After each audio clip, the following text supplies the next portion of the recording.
Today, I'd like to welcome Sarah Villafranco, the founder of Osmia Skincare, to the show. Sarah, thank you so much for being here. Yeah, thanks for having me. Would you mind starting off just sharing a little bit about Osmia? Yeah, so we are a natural skincare brand based outside of Aspen, Colorado, and our mission is really just healthier, happier skin. We try to use sort of nature's simplest, most powerful ingredients to get great results for people, even with pretty tricky skin conditions like dermatitis, eczema, and acne. I spent in my previous career 10 years as an emergency room physician, and I think that education, training, and practice sort of allowed me to get this really cool perspective on health and wellness and how we can participate in our own health in sort of a joyful way. And that's really what we try to do with the brand. So, starting off with Osmia Skincare, have you always been soaps and lotions and all of it? Or did it start off? How did it start off? Um, I tend to be like an all or nothing kind of girl. And so I started the company after really, I took a class making soap, and so that was the first thing I learned to do. And it was right after my mom died and my second daughter was born. So I was in this like grief hormone perfect storm situation. And I'd been practicing for 10 years, and I felt I loved medicine. I still love medicine, but I felt like I was working in a pretty broken system. And I was sort of having to do a lot of things that didn't make all that much sense to me. Um, and so I like needed to do something different just to shake up my brain and have some creative outlet. And so I took a class making soap. And then that was, I mean, it was like instant brain chemistry switch for me, where I loved the hard science of soap making. Like, if you don't get the chemistry right, you end up with what I like to call not soap. Um, and so that chemistry is sort of non-negotiable, and I love that piece of it. But then there's so much artistry to be woven into soap, and it can be so much more than a mundane thing that you use in your shower. So then once I kind of dialed in the soap making and got to where I had a bunch of soap things that I loved, at that point I was deep into the research about ingredients, and really pretty stunned at what I was finding about the stuff we're using on our skin every day. So then I thought, well, I'm not going to launch a brand until I can kind of cover someone head to toe in healthy ingredients. And so by the time we launched, and by the way, I do not recommend this for anybody starting a brand. I had like 30 SKUs when I launched, and it was Wow. bananas. I mean, it's crazy to try to grow a brand. We have 50 something now. I mean, it's nuts. We're actually like starting to pull some SKUs back because it's too hard to support such a broad distribution, especially because we make most of the products ourselves. So it's just, yeah, I recommend starting smaller than I did. But yes, I started the whole thing. So while you were, well, first of all, you brought up two pieces of this conversation that I very much like to get into, over the course of this episode. One of those being elevating beyond the mundane, and then the second one being the ingredients. And so maybe we'll start out with the ingredients piece of what were you finding that people, that are in all of these mass-produced lotions. Yeah. So a couple of things, like there's a lot of fear mongering going on out there. And I want to say at the Yes. start that I'm not really interested in that because, I didn't start the brand to take advantage of a bunch of like buzzwords and start throwing the word non-toxic around and not know what it means, right? So I dug in really hard early days to figure out where there was science, right? Or emerging science. And so if you look on our packaging, I don't see one of our boxes right here, but if you look on our packaging, you'll see something called the tox screen. And I use that term because it's a term we used in the emergency room. So someone comes in, they're sort of non-communicative or seem to be intoxicated in one way or another. We don't know what's in their system. We run what's called a tox screen, right? And that tells us, do they have benzodiazepines? Do they have opiates? Do they have, marijuana? Do they have alcohol? Like, what do they have in their system? And we kind of know what we're working with. I took it on our packaging to be like, here are the things you're not going to find in our products, just so that it's like a quick, like, let me scan this. Okay. And there's like, I think there's 7 ingredients there. So these are the ones that I chose. I chose parabens, phthalates, petrochemicals, ethoxylated ingredients, synthetic fragrance, synthetic color, and sulfates. So those are the 7 things. Now, the places that after 10 years of being in this business now, the places that I think I see the most compelling evidence, either in scientific studies or in my observation, which I count because it's 10 years of observing people with skin issues now.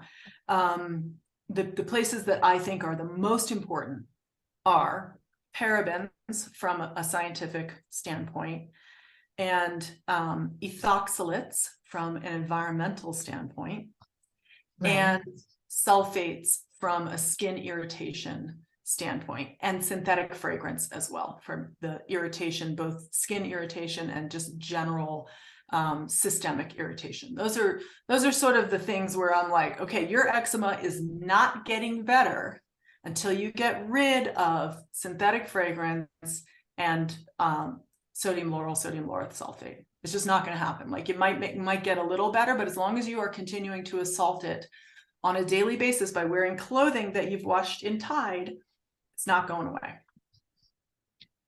Yeah. And I love what you just said about that, because I think in my own health journey, it was tackling these little pieces. It was doing all of the glamour work without necessarily getting to the core of the issue.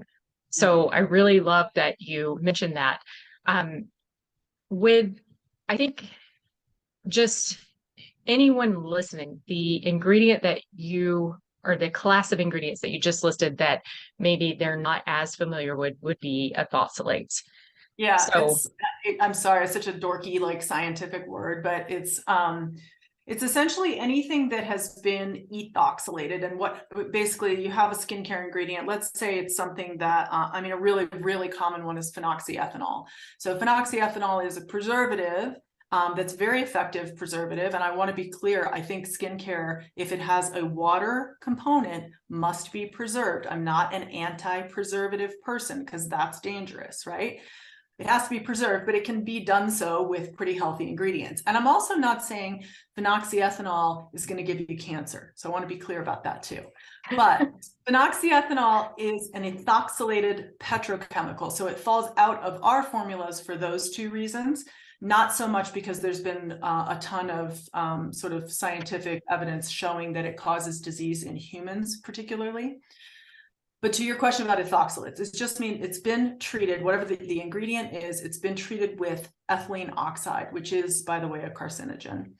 The process of ethoxylation causes essentially a byproduct of something called 1,4-dioxane. And 1,4-dioxane is a contaminant in most water sources, most groundwater at this point.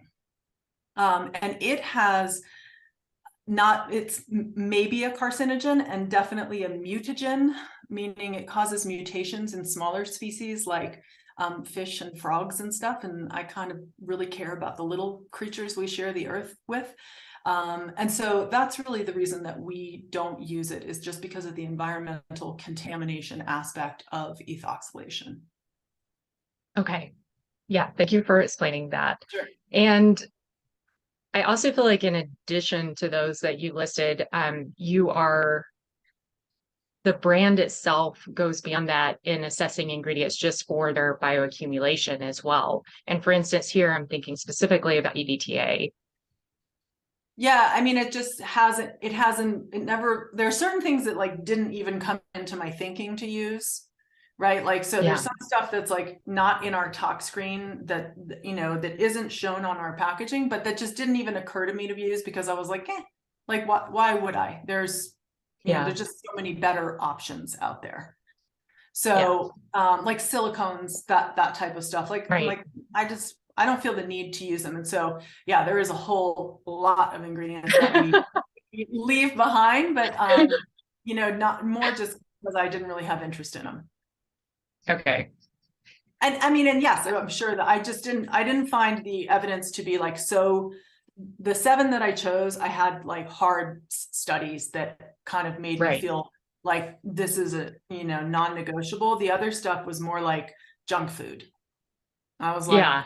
why would I put it, like, that does nothing for me, does nothing for the formulation, does nothing for your skin. Why would I put it in? Yeah.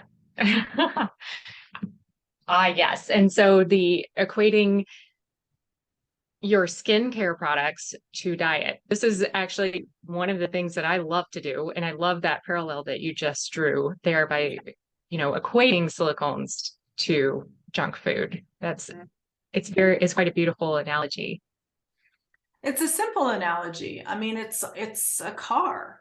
You put junky fuel in, you're going to get junky performance. And it happens with your nutrition and it happens with your skin too. Yeah. So one of the kind of expanding beyond, because one of the things that Osmia Skincare is known for is helping people with perioral dermatitis. And At could 10 we times maybe fast. Such a mouthful. Yes, it is. Can we maybe talk about your passion for, I mean, it spans beyond oral dermatitis. The However, edges. it's just the fact that, that is definitely one that you have so much literature on your website and like so much passion for, and this shows up in social media and other places as well. So let's talk about that for a few minutes. Sure. And you know, the reason I'm passionate, one of the reasons I'm passionate is because I have it. Right. So, of course, like a lot of skincare brand founders, they're trying to solve a problem for themselves. Ultimately, we're all selfish and vain to some degree. And, you know, I mean, I hated having this situation on my face that just made me feel so uncomfortable. And yes, it's, you know, first world problems or whatever you want to call it. But the fact is, if you're interacting with people every day with a skin condition that's really, really noticeable, and you can tell people are kind of looking away or trying not to look at that part of your face or what, it just undermines your sense of who you are. And you start to redefine yourself in a way that doesn't feel true. And that's why I really like identify with people who are struggling with this condition. So the truth of how I got onto making mine go away was that it was a bit of an accident. I was out to make a beautiful bar of black soap. That's like, I remember growing up and my friend Stacy's mom, who was this super posh woman who had that cool gray streak in her hair, and she smoked like the really long cigarettes, and she just was like this, I don't know, really interesting character. She used to use this bar of soap by Erno Laszlo. Do you remember that bar? No. It's like a $47 bar of soap, but it's pitch black. And by the way, filled with a lot of ingredients that I would not use in a bar of soap. But I always loved that it was sort of sexy. And I was like, I want to make a cool, sexy bar of black soap. And so I did. And I made our black clay facial soap. And I started using it and saw my dermatitis start to settle down for the first time in years, despite having tried truly, I mean, the whole straight up Western derm route and the, you know, putting olive oil and powdered sugar on I tried everything. And so when I saw my dermatitis start to go away, I was like, oh, is it the soap? So I stopped and it came back, started, and it went away again. And then I realized like, okay, there's a cause and effect here. And then I started just passing out chips of black clay facial soap to random people on the street. I was like, hi, do you see that redness around your nose and your smile lines? That's called perioral dermatitis. Would you like to try this bar of soap that I formulated? And just kept getting more and more feedback from people who were like, wow, this is actually helping. And if you look on our, you know, our site now, there's like over 1,000 reviews of that one little bar. from people who have really seen a difference in their skin. Why does it work? Probably Dead Sea mud is my guess. It's hugely rich in minerals and in sulfur.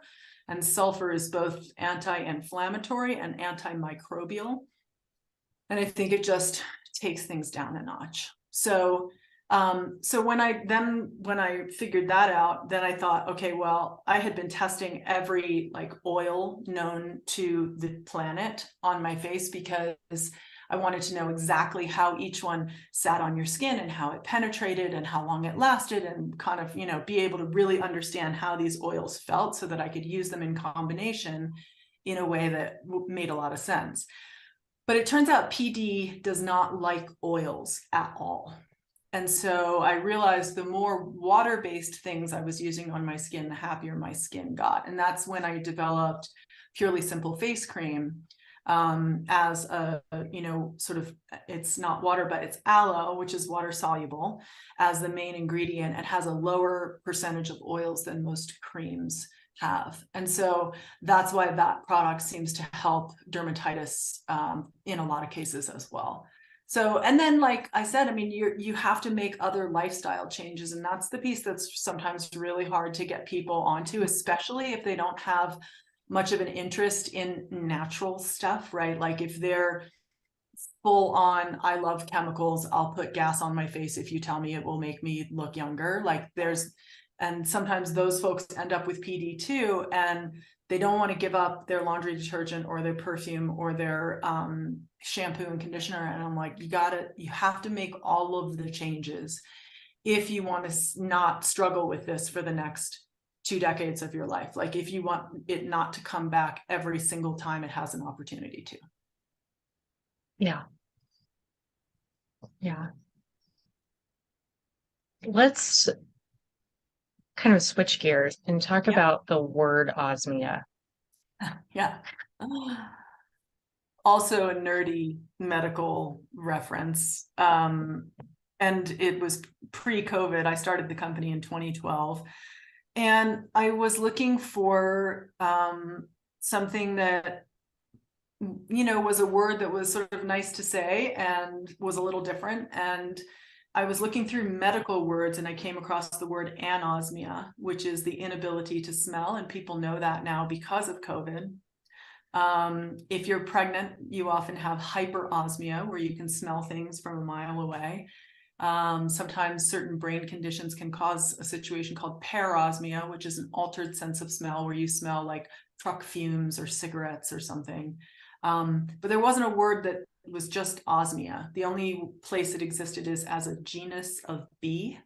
So there are osmia bees, which if you have time to Google osmia bee nests, they create their nests out of flower petals, and they're the most beautiful pieces of art you'll ever see in the animal kingdom. It's so cool. Anyway, but that's what it means, is really like I wanted it to mean a sense of smell, because I was very invested in the smell component of a lot of our products. And I also wanted it to pull back a step and mean a sense of your life, and just like let our products remind you to drop in and just be in that moment for a second, and then go to feed the dog and get to work and deal with screaming kids and whatever. But like, if you can take that 1 second to be and be there for yourself, great. This is the first time I heard about the bees, Sarah. I think this just adds a whole nother layer to that word for your brand. Yeah. Yeah. That's beautiful.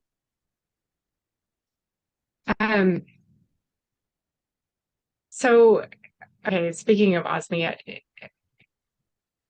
what you just said, that was profound. Like I'm over here about ready to cry, quite honestly. That was beautiful. And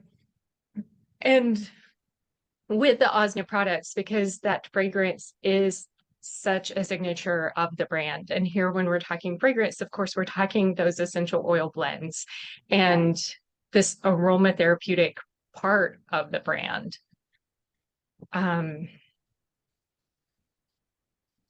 mean, really from Osmia's, all the way from your seasonal limited edition, whether this is whatever that looks like, whatever form it takes, whether it's the soaps or craft series, whatever. How, I guess, what inspired you to really start those craft series? I think it's just a celebration of the seasons. I live in a place where we have 4 seasons. Granted, the winter is the longest of all of them, but we have 4 seasons, and I'm pretty tapped into the smells that go along with each. I always have been, right? Like that petrichor after a summer rain, or the smell of earth as it's coming out from under snow. In the last 3 days, I've watched snow melt and crocuses bloom on our property, and it's about to dump some more snow, so I feel bad for the crocuses. But those things, the sense of smell, that sort of it connects us so instantly to things, right? And like here's yet another nerdy medical thing. So your olfactory nerve, which is the nerve with which you smell, is the only one of our 12 cranial nerves that is actually exposed to the external environment. So inside your nose, there's something called the cribriform plate, and the nerve endings of the olfactory nerve stick down through this plate, and they actually contact the air. And there are no other cranial nerves that do that. And the way I think of it is it's sort of like, it's like the expressway into your brain. So these, the receptors at the end of the olfactory nerve come in contact with these aroma molecules, and they get on the HOV lane, and they just zoom right into, the sort of emotion and memory zones of your brain, which are very tied also into sort of what, like, lizard brain primal stuff, right? And that's why, like, you can walk into a room and all of a sudden be thinking about your grandmother and not know why, and then eventually someone like hands you something that is like, or you see a stack of fresh cedar wood and you realize that cedar smell was your grandmother's closet, and you didn't even know what was going on. It happened so fast that you were just remembering your grandmother and you weren't sure why. Right. And so the power of that was always really clear to me. And so then I also, I have my own memory of my childhood. My mom was a lawyer in Washington, D.C., and she was a partner in a law firm at a time when they did not make accommodations for women to become partners. And so, she's trying to have babies and be a partner and just working incessantly and so hard. And I didn't see her that much as a kid, but when she was home, I'd sit like in the bathroom while she was doing her routine. And I remember her using Clarins facial oils, which, contain a lot of ingredients now that I wouldn't use, but back then was sort of more on the natural side and actually did use some essential oils. And I remember seeing her slow down. Like, I could see she would start her routine, and then when she would smell, I could see her just stop and like inhale and slow everything down as she would put these oils on her face. And I saw that, the power of that as well. So I think that's why my fascination with scent, wove itself into our formulas, although we also have a lot of unscented products for people who are super sensitive and just can't handle any smell, which is a thing. Yeah. Well, there are so many directions that I want to take this. In the interest of time, just maybe kind of pulling back for a second. Actually, I want to ask one more question about the aromatherapy piece of it. Because you have spent quite a bit of time researching all of these different smells and how they impact the body. I mean, you talk about Dr. Robert Tisserand and some other renowned people within the aromatherapy space. So let's talk about that just a little bit in more detail for a few minutes. Yeah, I mean, I think a few years back, and I posted a reel on our Instagram about this, I don't know, a year or two ago. There was an article in the New York Times that said something like, "Are essential oils in skincare killing your skin?" or something like that. I can't remember the exact title, and it was about people using products with essential oils and having really terrible skin reactions, which can happen, right? But like reading about the specific products, like one was like a peppermint face mask, and I'm like, Oh, well, who's yeah, mint on your face? Who? I want to know, right? And yeah, another one was, I can't remember what it was, somebody who I can't remember what the examples were, but there were like 2 or 3 examples where in this article, I'm like, well, okay, essential oils are medicine. And if you want to use them willy-nilly and just put a bunch of crap in a formula because it smells good together, yeah, there are going to be consequences. And so, I think using them properly and in the right concentrations and combinations, they're super powerful and potentially really helpful. And are there still people who can't tolerate them? Yes, absolutely, there are. But I think it's really, really important to educate yourself. A lot of these essential oils have dermal maximums, which, I mean, that's Tisserand's book right there, Essential okay, Oil Safety. I look every time I create a craft series, every time I create anything, I'm looking at dermal maximums, and I'm looking at safety in pregnancy, and I'm looking at any other, there's a couple where if you have a history of a seizure disorder, you really shouldn't be using this essential oil, et cetera. So, I mean, it's really important to look that stuff up and to know it.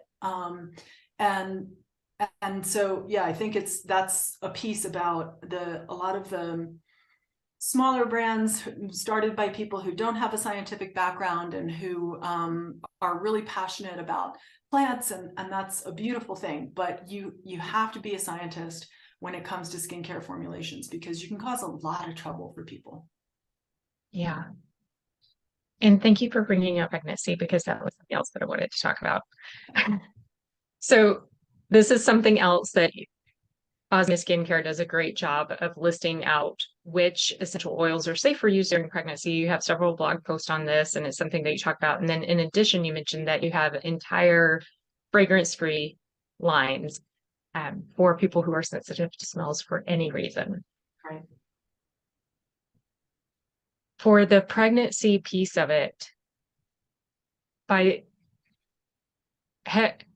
by the time you started Osmia, you'd already had both of your daughters. Was it Yeah. something that you started for any of your friends, someone that worked at Osmia, or just with the knowing that this is what pregnant women are going to be interested in? Yeah, and not only that, I know that after you've had a baby, you want to be careful about what you're using, especially if you're going to have a lot of, which hopefully you are going to have a lot of contact with the baby. Babies' systems are pretty like labile and fragile for 6 to 12 months, so they really shouldn't have any essential oils in their lives for that first year-ish. Some people start, after 6 months, but I think it's really important to be able to have products that moms can use on themselves and use on their babies and just not worry about it, because there's Yeah, it's enough during that time. It's enough to worry about. It's enough to try to sleep. yeah, And is your milk coming in, and is the baby pooping? And I mean, it's like enough. You shouldn't have to think about what you're putting on your skin. And the stuff they send you home from the hospital with is like, I just can't believe we're still sending people home with that stuff. It's like shocking yeah, to me, but it's a little behind the yeah. times. Yeah, maybe we'll catch up. Um, okay. Is there any, let's see, so we talked about pregnancy and postpartum. And so, yeah, it sounds like during that postpartum period, it's best to avoid any kind of essential oil at all. Yeah, I mean, look, if you, let's say you are in a good pattern and you put the baby to bed and you want to take a shower and you want to put some night body oil or something with a little bit of lavender and help you sleep through the night, you're probably fine by the morning to nurse again and that kind of stuff. I think you got to weave a little common sense into it. There's no hard science on any of it. And even within the essential oil expert community, there is disagreement, right? So like a traditional Chinese medicine practitioner might say something different than an aromatherapist, might say something different than Robert Tisserand, right? And so that I tried in our blog post about essential oils during pregnancy, I tried to like synthesize the how can I bring this all into one point of view? Because it's a little tricky. But there are a few essential oils like pennyroyal and birch that just should not be used by pregnancy or by pregnant people ever for any reason, because of the chance of it causing a miscarriage or loss of the pregnancy. And so, but they're so few, and the rest of it is kind of like just doing the best we can with the information we have. So, I guess I say, if you want to err on the side of safety and not worry about anything, then, 6 months to a year of no scent in your products. And that's going to include your hair care and your laundry detergent. Please, please, please, everybody change your laundry detergent, and not just to something or other free and clear, right? Let's change it to something that doesn't have SLS in it also. So you got to get rid of the fragrance and the SLS so your little baby doesn't have eczema and all kinds of dermatitis and little rashes. Okay. As we start to wrap up, is there anything that we haven't talked about that you'd like to talk about?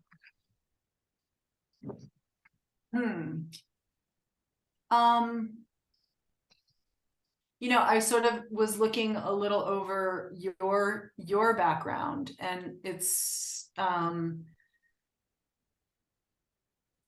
guess I would ask you, how do you stay hopeful? Because like within my own little echo chamber, like, our 45,000 followers on Instagram and our, loyal customer base who all like are signed up to use healthier ingredients and save the planet and help themselves get out of their skin condition, whatever it is, and they're willing to like invest financially, emotionally, energetically in making changes.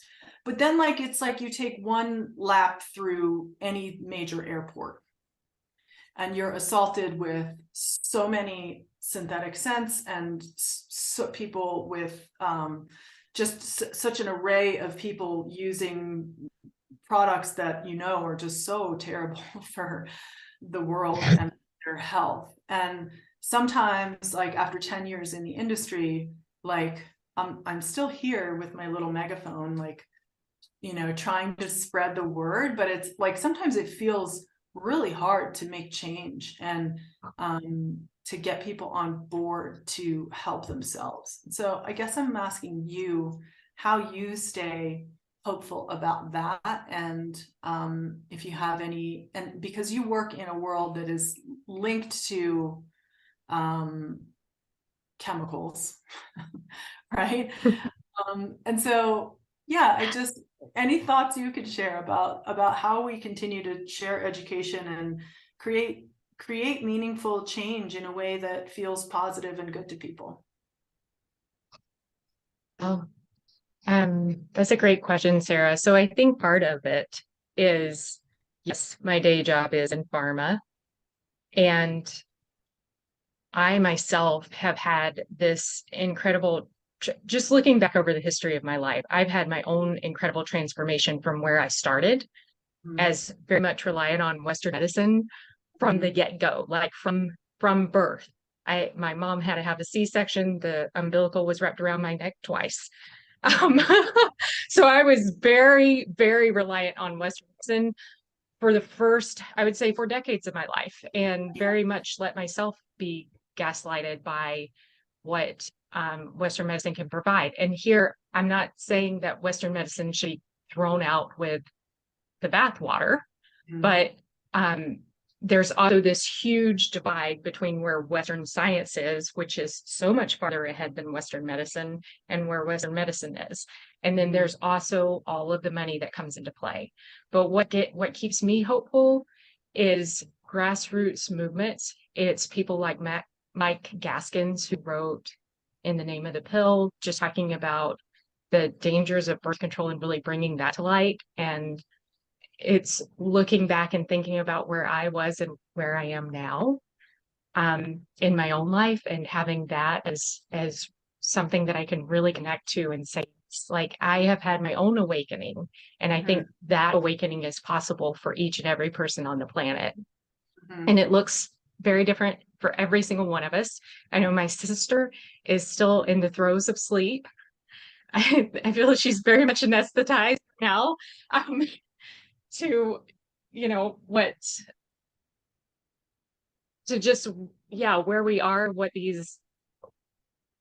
this sea of chemicals is doing, to our bodies and to our environment and to our world, um but then just also connecting with other people and seeing the path that other people have blazed, um the path of their own awakening. I think it keeps me hopeful. Mhm. Okay, thank you for that. Yeah. I mean, I'm not walking around like Eeyore, saying there needs Yeah. no, but like once in a while, I just get surprised where I'm like, wow, like I said, with a friend of mine came home from the hospital and had a baby, and she had I'm not going to drop brand names, but she had like this baby wash. And I just was like, I can't, like, really? I'm Yeah. so like, wow. And so sometimes I just get caught off guard by the ways in which we have stayed the same. Um, but I'll keep singing my song, and hope I think it's just hard, like, as a small brand that doesn't have like a ton of funding, to feel like you can move the needle. And it's such an important needle to move. And I'm so grateful for people who are out there, in all areas, Mark Hyman and, Casey Means, and like all these people who are sort of calling medicine out for like, wait, guys, it really doesn't make sense how we practice, which is why I left the ER, right? Because I was like, this doesn't actually make a lot of sense. We're not talking to people about what they're eating. We're not talking to them about how they're managing stress. We're not talking to them about getting outside and moving. Like, this is literally the fundamental building blocks of human health, and the absence of those things will result in disease. Period. End of story. And so how are we not talking about it? And like, I got more and more frustrated with that, which is why I left. So I feel like there is a movement happening, at least in medicine, but I feel like the skincare piece is kind of like a sad little hitchhiker, along for the ride. And I'm hoping we can stay along for the ride, and that the general awareness that's growing about, nutrition will kind of naturally fall into place for people, when it comes to skincare as well. Because ingredients are ingredients, whether they're in or on. So yeah, I think there are good things happening, but it does sometimes feel like you're sort of yelling into the void, and that can be frustrating, especially. I guess the other piece that's frustrating is just when brands come in and do the whole greenwashy thing, and we are so clean and we're non-toxic and we're this and we're that, and I'm over here going like, sorry, you're not, though. Like, you're not, you're actually just lying. And that's really frustrating. Yeah. A small brand that's like been really trying to do things right and tell the truth from day one. And so that kind of stuff, like, whatever, that's just the way of the world. I get it. But sometimes it's a bummer. Yeah, and I totally agree. I think what you mentioned with the nutrition piece and you're hoping skincare will tag along. For me, I had the exact opposite story. For me, it's always been the skincare first. And then it's what you said earlier in the conversation. It's not just your skincare. It's not just your diet. It's everything that's going into your body. So it was me taking a hard look at, oh yeah, but I'm still taking hormonal birth control. Like, could that be causing some of my problems? Mhm. And it's this huge piece, but it took all of these other things. It took all of these other changes. It took all of this other, like, it was it was an evolution of the mind. It wasn't just waking up one day and being like, okay, it's all clean and my life's great now, or or Right. whatever. Right. Yeah. Evolution Um, is a good word for it. yeah. There was something else as you were talking that I thought about, but it's escaped me already. So Yeah. Well, welcome to my perimenopausal brain. That's the normal way. It'll come back. You can email me. all right. How can people connect with you? Um, our website, which is osmiaskincare.com, and that's our handle on all social platforms, Osmia Skincare. So you can Okay. find it in those places. Okay. Well, Awesome. thank you so much for your time, Sarah. Thanks, Brady. I appreciate it. And it was nice to chat with you in person instead of just seeing you on TikTok. Yeah, same here. It was very nice to talk with you in person instead of watching IG stories. Yeah, exactly. All right. Have a great rest of your week. Thanks for having me. Thank you.